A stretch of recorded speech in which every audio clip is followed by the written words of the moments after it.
আসসালামু আলাইকুম, hello viewers, hello guys, hello দেশবাসী, হ্যালো বিশ্ববাসী, সবাইকে জানাই শুভেচ্ছা ও ভালোবাসা রইল। আশা করি সবাই ভালো আছেন, আমিও ভালো আছি।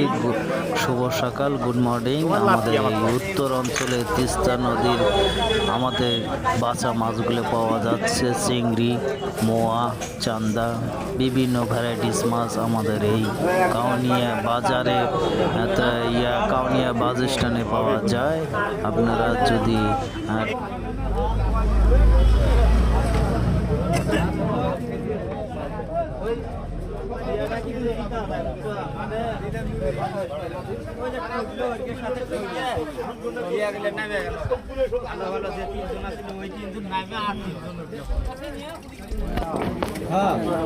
যে তিনটে চেহারা ভালো খেলে ওরা নামে গেল পাইলে আগে গেল